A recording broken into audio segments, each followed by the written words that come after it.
시절을 제가 돌아보면요. 그때는 친구들과 아주 진지한 논쟁을 참 많이 했던 것 같아요. 마징가 제트하고 태권브이하고 싸우면 누가 이기냐.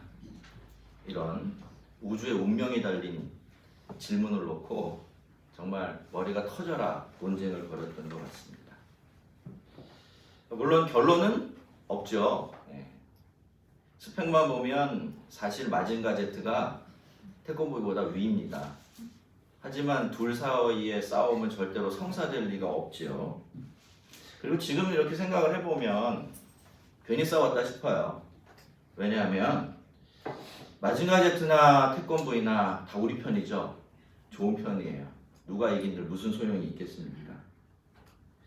이 거룩한 예배 시간에 왜 저 양반이 저러나 무슨 소린가 하시겠지만 설교를 하다가 문득 그런 생각이 좀 들었어요. 엘리사도 훌륭한 하나님의 종이었고 엘리야도 하나님의 훌륭한 종이었는데 그 둘 중에 누가 더 훌륭했을까? 누가 더 위대했을까?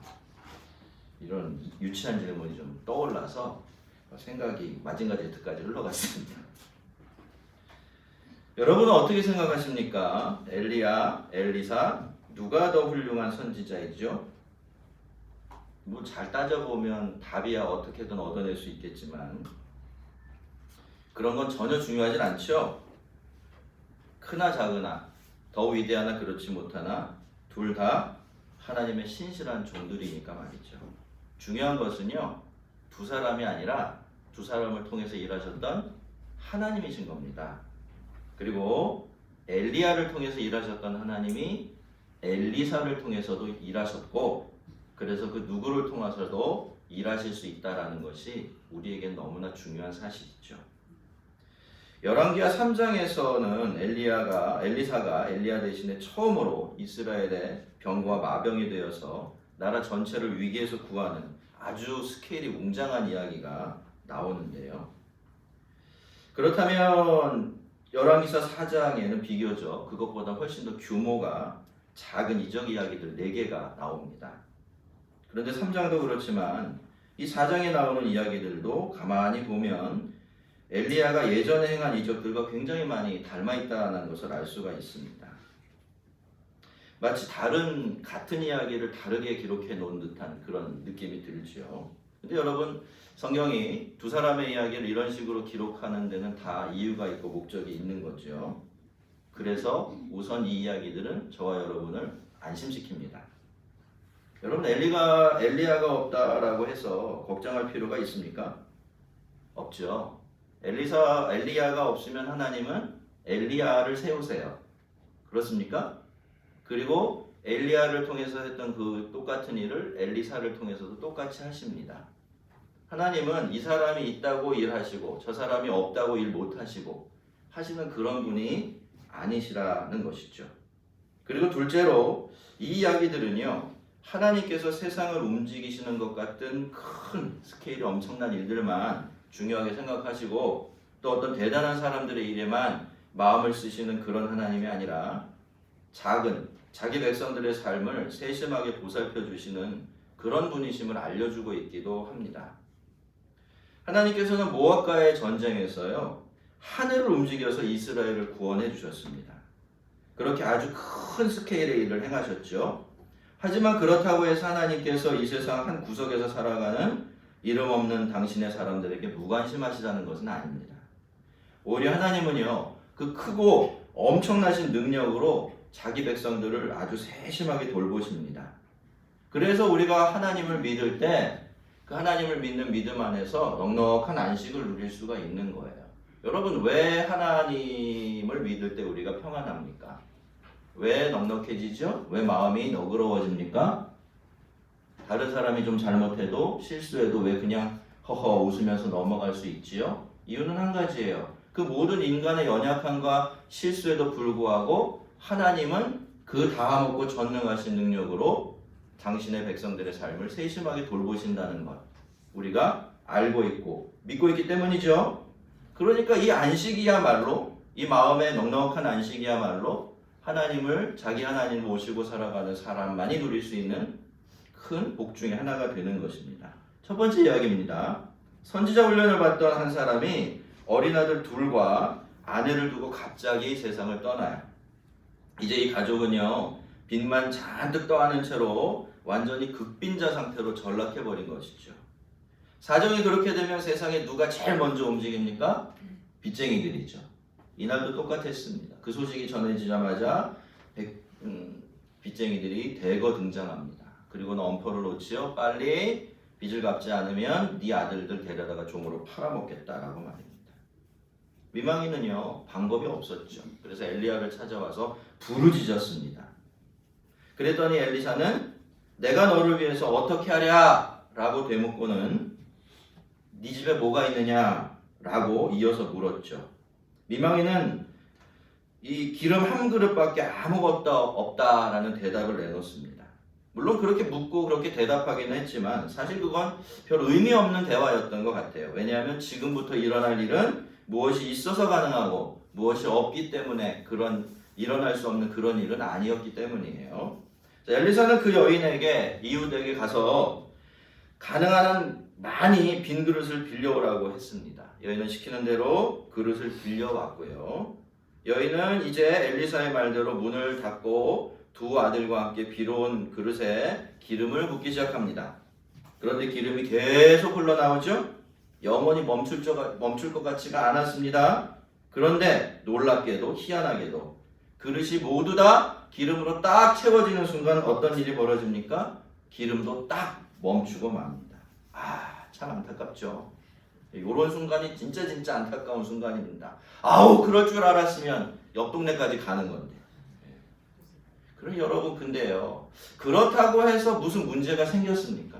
우리가 그걸 생각해 봐야 되죠. 더 많이 기름을 얻지 못한 것은 조금 아깝긴 하지만 그래서 무슨 문제가 생겼냐라는 것입니다. 그렇지가 않았어요. 그 사실을 전해 들은 엘리야는 그저 이렇게 대답을 해요. 너는 가서 기름을 팔아 빚을 갚고 어떤 것으로? 남은 것으로 너와 내 아들들과 생활하라. 이게 무슨 뜻입니까, 여러분? 그릇이 다 채워지고 그래서 기름이 흘러나오는 것이 딱 멈췄지만 그것으로 부족하다, 충분하다라는 뜻입니다. 하나님께서 궁핍한 당신의 백성들을 채워주실 때 그 은혜는 부족함이 전혀 없다라는 것입니다. 자, 두 번째 이야기는요, 아주 아름답고 따뜻한 미담으로 시작이 됩니다. 하루는 엘리사가 수넴이라는 곳으로 갔어요. 이게 맨날 다니는 길목에 있는 그런 작은 좀 이렇게 땅이 비옥한 농사가 잘 되는 그런 곳이어서 거기는 좀 부자들이 많이 살고 있었던 것 같아요.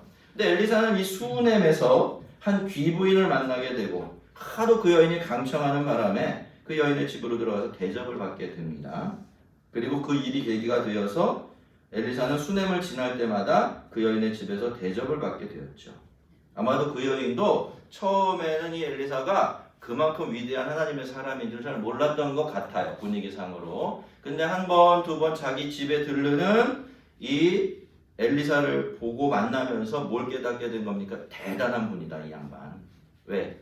자기도 영적으로 깨어 있었기 때문에 알아본 거예요. 그래서 남편을 설득하죠. 이럴 게 아니라 이 양반 하나님의 사람이니까 우리가 계속해서 좀 공개하고 대접하자. 우리가 우리 집이 넉넉하니까 방 하나 따로 마련해서 지내는데 지장이 없도록 좀 준비를 해드리고 오실 때마다 모셔서 대접해드리자. 이렇게 결정을 내립니다. 그날도요, 여러분, 그 여인에게 아주 후한 대접을 받고 자기 방에 가서 이 엘리사가 쉬고 있었는데 그날따라 이 감동이 물밀듯이 밀려오는 겁니다. 가만히 생각을 해보니까 그 여인의 그 세심한 섬세한 섬김이 너무 고맙고 감동스러운 것이지요. 어쩌면 엘리사는요, 그 순간에 아브라함이 천사를 대접했던 그 일을 떠올렸을지도 몰라요. 저는 그랬다고 생각이 됩니다.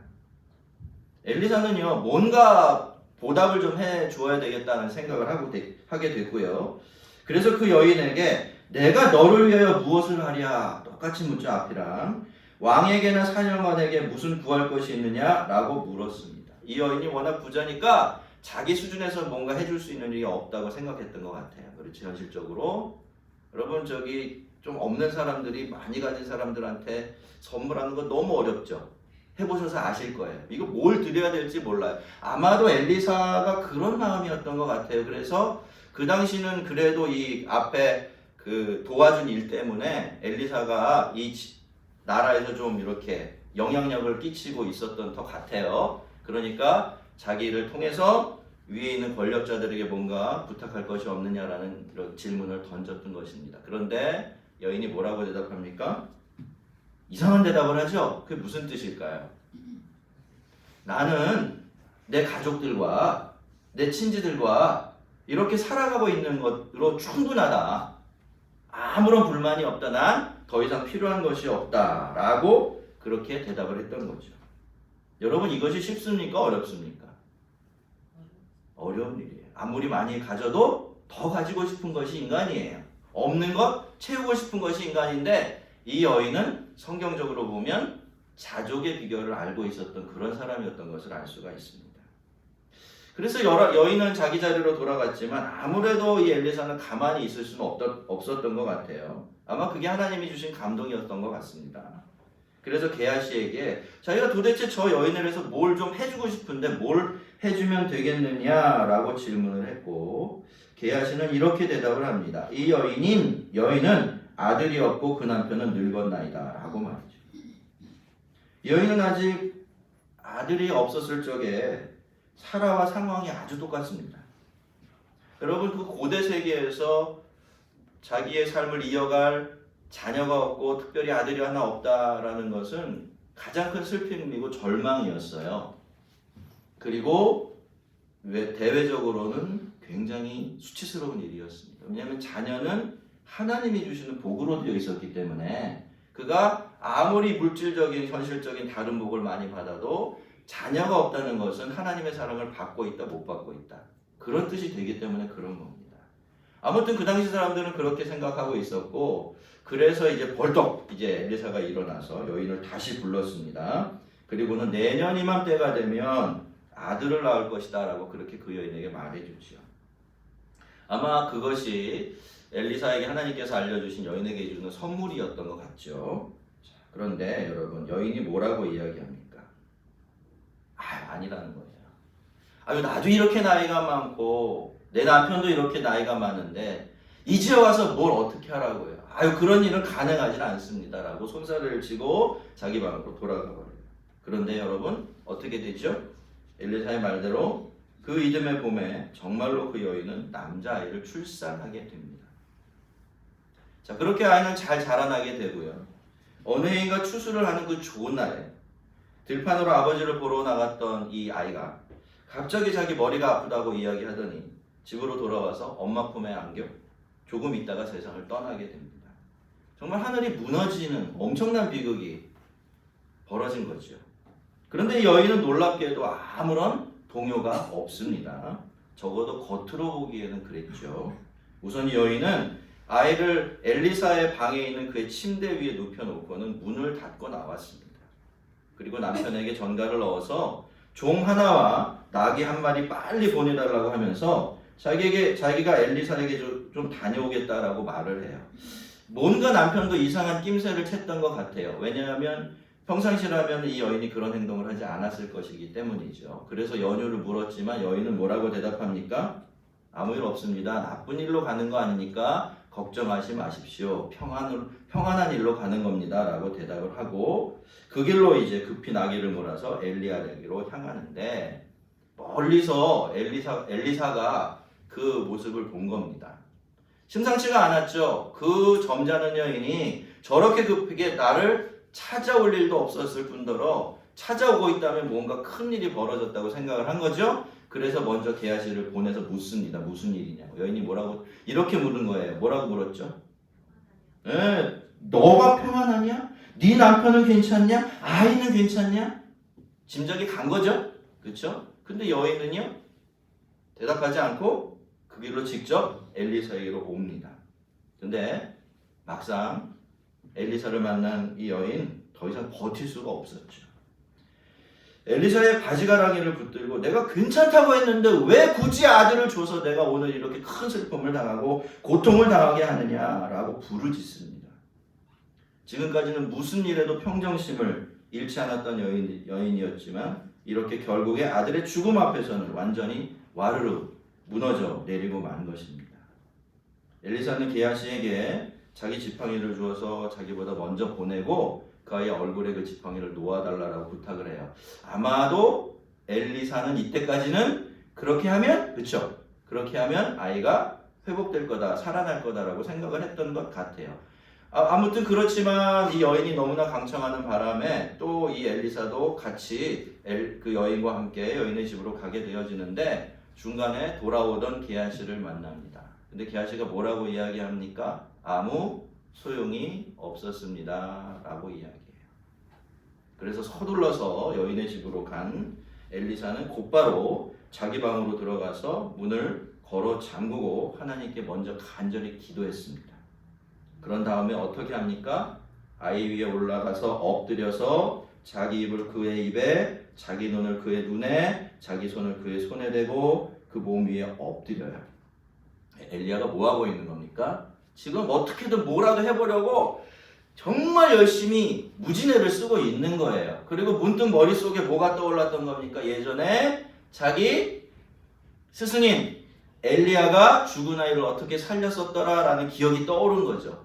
그래서 자기도 뭐라도 해야 되기 때문에 하나님께 기도하면서 그렇게 그 아이와 몸을 다 포개해 놓은 겁니다. 이게 무슨 뜻일까요? 엘리사는 그렇게 자기 안에 있는 하나님의 생명을 어떻게라도 그 죽은 아이에게 전해주고 싶었던 것입니다. 효과가 있었나요? 없었나요? 있었어요. 당장. 그죠? 그 아이의 몸이 뜨뜻해져 온 겁니다. 그런데 안타깝게도 더 이상 진전이 없는 거예요. 그래서 초조해진 이 엘리사는 방안을 한동안 이렇게 막 손을 비비면서 왔다 갔다 하다가 다시 한번 예전처럼 행동하게 되지요. 자기의 눈을 아이의 눈에 맞추고 자기의 입을 아이의 입에 맞추고 자기의 코를 아이의 코에다 대고 모든 몸을 똑같이 겹쳤어요. 그랬더니 어떻게 됐습니까? 짜잔! 일어났죠, 일이. 예. 아이가 재채기를 7번 했대요. 그럼 재채기 7번이 무슨 뜻일까? 두 가지 뜻이 있습니다. 여러분, 기침을 한다는 거는 무슨 뜻입니까? 호흡이 제대로 돌아왔다라는 뜻이죠. 7번은요. 하나님의 숫자죠. 완전수예요. 그러니까 이 말이 뜻하는 바는 그겁니다. 누구라도 그 광경을 봤다면 그 당시 사람들은 그렇게 생각했죠. 완전히 살아났구나. 완전히 생명이 이 아이에게로 돌아왔구나 라는 것을 보여주기 위한 일이었죠. 엘리사는 그렇게 그 아들을 다시 엄마 품으로 되돌려 보내줄 수 있었던 거죠. 자, 그 다음에 나오는 두 개의 이야기는요. 길갈 지역을 덮쳤던 이 흉년과 관련된 이야기인데 이번에 어려움을 겪는 사람들은 선지자의 훈련생들이었습니다. 엘리사는 이 사람들에게 정말 뭐라도 좀 먹여보려고 자기 사환에게 큰 솥을 걸고 국을 끓이라고 했는데 뭐 늘 게 있겠습니까? 없겠습니까? 없지요. 남은 게 별로 없습니다. 겨우겨우 아마 풀죽 같은 거 먹고 있었을 것 같아요. 그래서 보다 못한 그 훈련생 하나가 자기는 뭔지도 모르지만 들러 나가서 먹을 만한 한 가지 뭔가를 구해와요. 야생 덩쿨을 발견했는데 거기에 먹어도 되는 것 같은 동그란 열매가 많이 맺혀져 있었던 거죠. 이 사람은 그것을 들고 와서 그냥 물어보지도 않고 무식하면 용감하다고 막 잘라가지고 그냥 국에다 던져 넣어서 끓여버립니다. 근데 하필이면 그게 뭐였습니까? 들외였어요. 들외. 그런 식물이 있대요. 진짜로. 독성이 있어서요. 먹으면 약간 쓴맛이 나고 조금 지나면 복통이 크게 일어나는 그런 식물이었던 거예요. 자, 스프를 떠먹던 훈련생들이 난리가 났죠. 쓴맛은 그렇다고 쳐도 지금 배가 막 뒤틀리기 시작했으니까 말입니다. 하지만 엘리사는 이 문제도 해결해 줍니다. 남은 곡식가루를 조금 가지고 오게 해서 그 스프에 풀어서 그 독을 중화시켜 버린 것이죠. 물론 기적이었지만 말입니다. 마치 엘리야가 여리고성의 쓴 물을 단물로 만들어서 죽음의 물을 생명의 물로 바꿔줬던 것처럼 엘리사도 그 독이 들어있던 쓴 스프를 사람들을 먹여 살리는 양식으로 바꿔지게 했던 것이에요. 아마 이것과 비슷한 시기에 있었던 일인 것 같은데 그러던 중에 어떤 사람이 바알 살리사라는 곳에서 이들을 찾아오게 되어집니다. 그 가뭄에 처음 추수한 보리로 떡을 20개씩이나 만들어서 채소 한 자루와 함께 엘리사와 선지자 후보생들 먹이려고 그 먼 거리를 찾아온 것입니다. 너무 귀한 마음이고 아름다운 섬김이죠. 여러분 이런 마음이 있는 곳에 하나님의 나라도 임하게 마련입니다. 그런데 여러분 그럼에도 불구하고 이들의 힘으로는 어쩔 수 없는 문제가 하나 있다는 걸 발견하게 돼요. 거기 모여 있었던 사람이 100명이에요. 거의 50명씩 한 그룹을 이뤘다고 보면 그 당시에 두 그룹이 이렇게 모여 있었다는 뜻인데 떡을 나눠주라는 명령을 받았지만 이 떡 20개 가지고 채소 한 자루 가지고 100명을 다 먹일 수는 방법이 없었던 거죠. 그래서 그 명령을 받았던 사환도 어때요? 난색을 표현했던 것입니다. 그런데 여러분 엘리사는 요지부동입니다. 하나님께서 그에게 하신 말씀이 있었기 때문이에요. 엘리사는 이렇게 말합니다. 여호와의 말씀이 그들이 먹고 남으리라 하셨느니라. 엘리야는 그저 하나님의 말씀을 듣고 그대로 행할 뿐이니까 의심도 없고 주저함도 없죠. 그가 그들 앞에 주었더니 여호와께서 말씀하신 대로 먹고 남았더라. 할렐루야. 여러분 이것이 결론이고 결과였어요. 그리고 이렇게 해서 열왕기 4장에 나오는 4개의 기적 이야기는 놀랍게도 이 마지막 4번째 이야기로 마무리가 되어지는데 이 이야기가 구약판 오병이어 기적이에요. 그렇죠? 똑같아요. 어쩌면 이 사건은 나중에 예수님께서 그 광야에서 행하실 그 일을 예견하고 있었는지도 모르죠. 자, 이렇게 해서 엘리야가 행한 4개 기적 이야기는 사실 우리에게 하나님이 어떤 분이신가를 선명하게 보여주는 역할을 합니다. 여러분 하나님은요. 우리가 믿는 하나님은 어떤 하나님이십니까? 하나님은 만군의 하나님이십니다. 무한한 권세와 능력으로 하늘을 움직이고 세상을 움직이시는 그런 놀랍고 크신 분이시죠? 하지만 그 크신 하나님은 이 세상 모든 곳에 있는 당신의 작은 형상들, 특히 저와 여러분 같은 하나님의 자녀들을 정말 최선을 다해서 돌보고 계십니다. 공경에 처한 미망인과 그의 자녀들을 위해서는 살 길을 마련해 주시고 신실한 여인의 죽은 아들을 다시 살리셔서 그 여인을 품으로 돌려보내 주시며 가뭄으로 굶주리는 당신의 종들을 위한 넉넉한 공급자가 되어 주시지요. 여러분 우리의 일상과 인생이라는 것은 바로 이러한 하나님의 능하시고 넉넉하신 손안에 있는 겁니다. 상황이 우리를 그렇게 이야기하지 않을 수도 있어요. 여러분 참 재밌는 게 있습니다. 여러분 하나님의 특별한 은혜는 언제 필요합니까? 문제가 있을 때 필요해요. 어려움이 있을 때 필요한 거예요. 그렇죠? 우리 힘으로 해결할 수 없는 난관에 봉착했을 때 그때야 비로소 정말로 하나님의 놀라운 은혜가 우리에게 필요해요.